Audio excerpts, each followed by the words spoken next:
Hello, I am Vaishnav Gugre. Today I am here to present Distributed Cloud Computing ISE Activity 1 video presentation. The topic is Layered Architecture for Client Server System. So what is the basically client server architecture? So client server architecture is a computing model in which the tasks and the workloads are divided into the two entities. Those two main entities are, first one is the client and second one is the server. Clients are the devices or the program like a web browser, mobile application which request some resources and the services to the server, and server is a powerful program which provide the services, resources, data to the clients.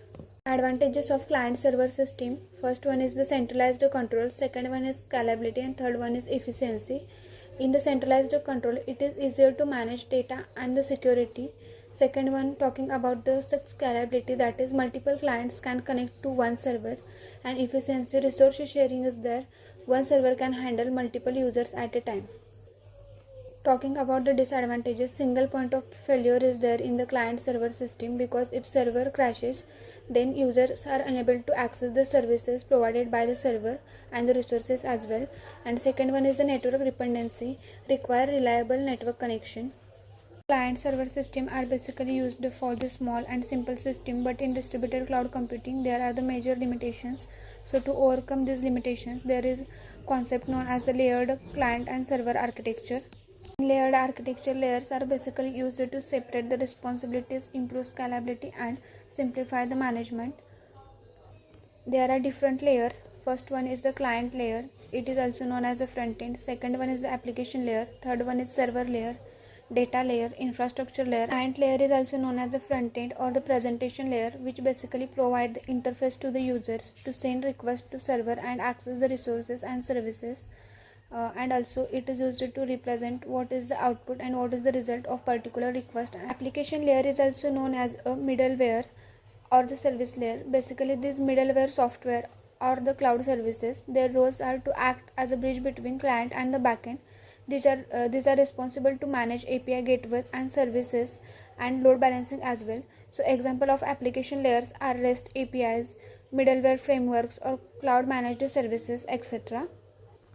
Third layer is a server layer. It is also known as a backend or the processing layer, which is the main layer which form the computation. Application server, these are the application servers in the cloud. Basic role of the server layer is that process the client request, run computations, execute algorithms and apply logic. Examples of server layer: first one is a virtual machine, second Kubernetes clusters, AWS Lambda, and coming to the fourth layer, that is the data layer, or it is also known as a storage layer. Basically those are responsible to store the data. Those are databases, distributed file systems or storage buckets. Their main role is to store and retrieve application data. This provides the scalability, redundancy and fault tolerance, support distributed access across a cloud region. So example of data layers or the storage layers are AWS S3 or Google Cloud Storage, etc.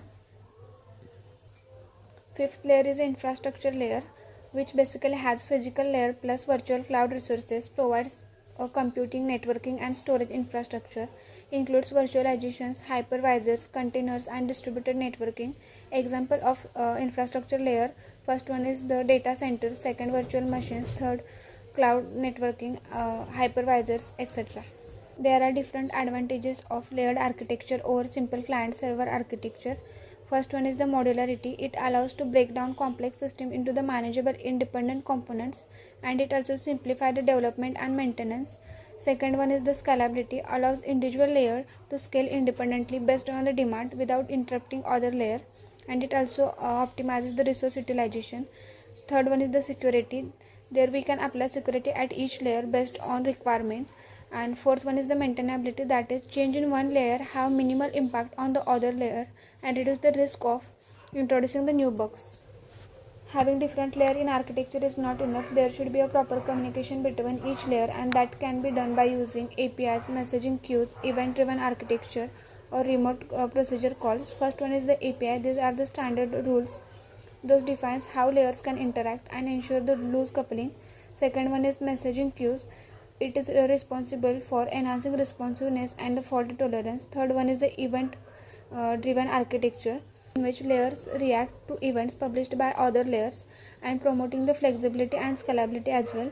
And fourth one is the remote procedure calls. It is also known as RPC, allows a program to cause a procedures or subroutine to execute in another address space, typically in another computer or on a shared network, without the programmer explicitly coding the remote interaction.